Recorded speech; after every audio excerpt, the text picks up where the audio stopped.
اعوذ باللہ من الشیطان الرجیم بسم اللہ الرحمن الرحیم الحمد للہ الذی جعلنا من المتمسکین بولایت علی ابن ابی طالب علیہ الصلوۃ والسلام اللهم صل على محمد وآل محمد والحمد للہ الذی جعلنا من الباقین علی امام المظلوم الشہید بعرض کرب و بلا سیدنا و مولانا سید الحسین ابن علی ابن ابی طالب صلوات اللهم صل على محمد وآل محمد والصلاة والسلام على سیدۃ الجلیلۃ المخدومۃ المظلومہ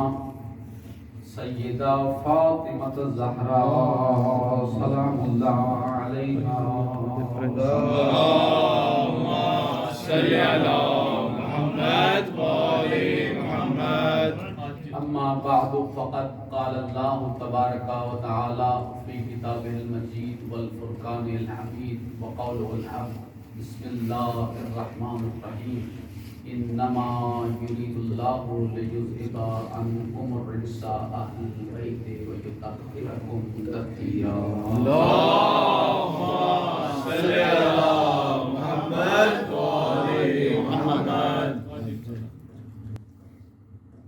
ساکنان بزم معرفت سرمستان میکدہ ولایت شیعان حیدر کرار برادران اہل سنت تمام حمد اس خالق العباد اللہ کے لیے وقف ہے جو لائق حمد ہے اور تمام درود ان ذوات مقدسہ پر کہ جنہیں بنا کر جنہیں دیکھ کر جنہیں بھیج کر اسے اتنا پیار آیا کہ خود بھی درود پڑھنے میں کیا بات ہے سبحان اللہ کیا بات ہے صلوات بھیجنے پر محمد اللهم صل على محمد وآل محمد اللہ تبارک و تعالی نے اپنی کتاب اطیب البیان میں ارشاد فرمایا انما یرید اللہ لیذہب عنکم الرجس اہل البیت ویطہرکم تطہیرا کہ خدا تو ارادہ کر چکا ہے اے اہل بیت نبوت آپ سے ہر رجس کو اس طرح دور رکھے جس طرح دور رکھنے کا حق ہے کیا بات ہے سبحان اللہ ہر رجس کو اس طرح دور رکھے جس طرح دور رکھنے کا حق ہے بہار الانوار میں حدیث ہے امام جعفر الصادق علیہ السلام اللهم صل على محمد وآل محمد امام نے فرمایا کہ اللہ نے کہا کہ میں ایک چھپا ہوا خزانہ تھا میں نے چاہا کہ میں پہچانا جاؤں تو پھر اس کے بعد اللہ نے سب سے پہلے میرے جد محمد کے نور کو خلق فرمایا پھر اللہ نے مولا علی کے نور کو وفاطمہ والحسن والحسین اور اسی طرح چار معصومین کے نور کو خلق فرمایا ثم خلق اللہ جمیع الاشیاء پھر اللہ نے تمام اشیاء کو خلق فرمایا وجبت علیہم طاعتنا اور پھر ان تمام اشیاء پر ہماری اطاعت کو واجب قرار دیا اللہ نے میرے جد محمد کے نور سے 12 حجابات کو خلق فرمایا عظمت سیدہ کو سنیے 12 حجابات حجاب رحمت حجاب برکت حجاب مغفرت حجاب غیبت ان 12 حجابات میں ہر حجاب میں اللہ نے میرے جد محمد کے نور کو 1000 سال رکھا الفلہ 1000 سال میرے جد محمد کے نور نے ہر حجاب میں عبادت کی 12000 سال کے بعد جب میرے جد محمد کے نور نے اس حجاب غیبت کو عبور کیا تو اللہ نے نگاہ بے نگاہی میرے جد محمد کے نور پر ڈالی کیا دیکھا کہ اللہ کی الفت میں میرے جد کا سارا بدن پسینے میں شراب ہو رہا ہے یہ حدیث ہے امام جعفر صاحب سر سے لے کر پیروں تک پسینہ اللہ نے کہا میرا حبیب تیرا یہ پسینہ بہا ہے میری الفت میں اس پسینے کو ضائع نہیں کروں۔ پھر اللہ نے میرے جد محمد کے نور کے پسینے سے مصرف کیا لیا، اللہ نے میرے جد محمد کے نور کے سر کے پسینے سے لوح بنائی، قلم بنائی، کرسی بنائی۔ پھر اللہ نے میرے جد محمد کے نور کے چہرے کے پسینے سے جبرائیل سے لے کر اسرافیل تک تمام ملائکہ کو خلق فرمایا۔ پھر اللہ نے میرے جد محمد کے سینے کے پسینے سے آدم سے لے کے عیسیٰ تک تمام انبیاء کو خلق فرمایا۔ پھر اللہ نے میرے جد محمد کے پشت کے پسینے سے بیت المعمور سے کعبہ قوسین تک کو خلق فرمایا۔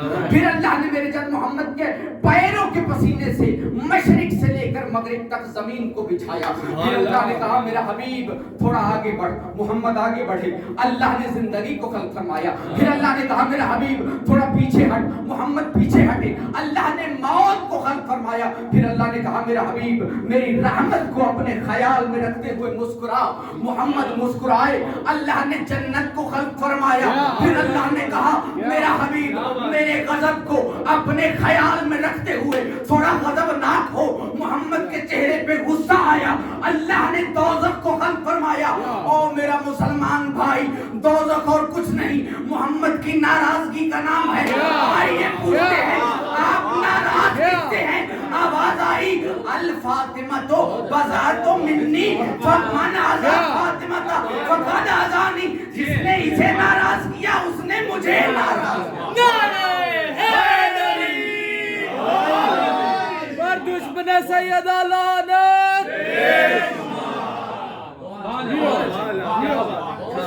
فاطمہ کو ناراض کیا، اس نے مجھے ناراض کیا۔ کون سے یہ تھا؟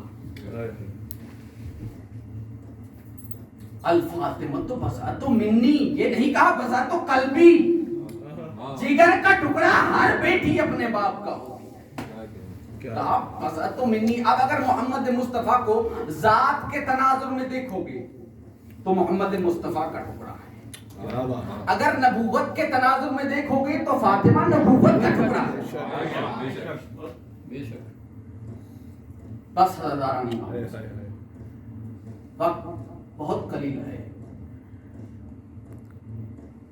سیدہ کی اتنی عظمت بتلانے کے بعد امت نے سیدہ کے ساتھ کیا،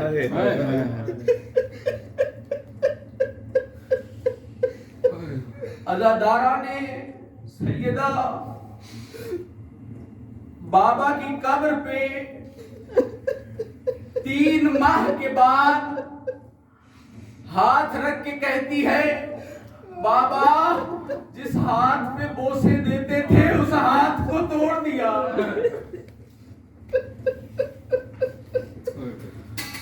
بابا جس ہاتھ پہ بوسے دیا کرتے تھے لعینوں نے اس ہاتھ کو توڑ دیا۔ عزاداروں دونوں شہزادے آئے ہیں اپنے نانا کی قبر پہ، دعا فرمائے۔ میں شہادت نہیں پڑھوں گا، شہادت برادر پڑھیں گے۔ دعا کر رہے ہیں بابا نانا اللہ سے سفارش کیجیے نا ہماری ماں کو شفا مل جائے، ہماری ماں بہت بیمار ہے۔ کہ جناب حسین نے کہا نانا حسن چھپا رہے ہیں، ہماری ماں بیمار نہیں ہے، ہماری ماں زخمی ہے، ہماری ماں بیمار نہیں ہے، ہماری ماں زخمی ہے۔ عزاداروں یا قبر سے آواز آئی بچوں واپس چلے جاؤ، تمہاری ماں رحلت کر گئی۔ عزاداروں دونوں شہزادے دوڑتے آ رہے ہیں، ماں کی صدائیں دیتے آ رہے ہیں۔ عزادارہ نے امام مظلوم آ کے کہا اسماء اسماء ہمیں اپنی ماں سے ملاؤ۔ کہا بچوں یہ کھانا کھا لو۔ عزاداروں کہتے ہیں اسماء ہم یہ کھانا کیسے کھائے، ہمارے نانا نے ہمیں بتلا دیا ہے، ہماری ماں اب اس دنیا میں نہیں رہی۔ عزادارہ نے امام مظلوم سیدہ کے کفن غسل کس طرح سے دیا گیا تفصیل میں جانے کا وقت نہیں. جنازہ تیار ہوا. جنازے میں کتنے لوگوں نے شرکت کی وہ بھی سب کو پتا ہے. بس آخری ودا کس طرح سے کیا گیا, کس طرح بچوں نے ودا کیا. ساری بیویاں آئی ہیں, ماں کے جنازے کو لپٹ لپٹ کے رو رہی ہیں. عزادارو سب بچوں نے ودا کیا. یا جناب حسین دروازے کے پاس کھڑے رو رہے ہیں. میرے مولا علی نے کہا حسین آؤ ماں کو آخری بار ودا کر لو. عزادارو آواز آئی میری ماں مجھے خود بلائے گی تو میں آؤں گا, میری ماں مجھے خود بلائے گی تو میں آؤں گا. جب یہ سنانا تو کفن کے بند کھلے, 2 ہاتھ برآمد ہوئے. آواز آئی آ میرا کربلا کا غریب بیٹا, آ میرا کربلا کا نواب بیٹا. عزاداران امام مظلوم یہ وہ لمحہ تھا جب جناب حسین ماں سے لپٹ لپٹ کر رونے لگے. عزادارو یا 10 محرم کی عصر کے وقت جب شمر لعین ضربے مار رہا تھا, بس آخری جملہ عزادارو تمام انبیاء کھڑے تھے, جناب رسول خدا کھڑے تھے, سیدہ کھڑی تھی. سارے انبیاء نے ودا کیا, سارے انبیاء نے ودا کیا. جناب رسول خدا نے کہا سیدہ فاطمہ میری بیٹی اپنے بیٹے کو آخری وقت میں ودا کر لے. میری بیوی کی آواز آئی حسین پر میرا ایک قرض ہے, حسین بلائے گا تو میں جاؤں گی. عزادارو یہ آواز آئی میری ماں تو نے کفن میں سے بلایا تھا, بے کفن بلاتا ہے آجا, او بے کفن بلاتا ہے آجا. اللہ لعنت اللہ علی القوم الظالمین وسیعلم الذین ایام القلبین. یا حسین حسین یا حسین یا حسین حسین یا حسین یا حسین حسین یا حسین یا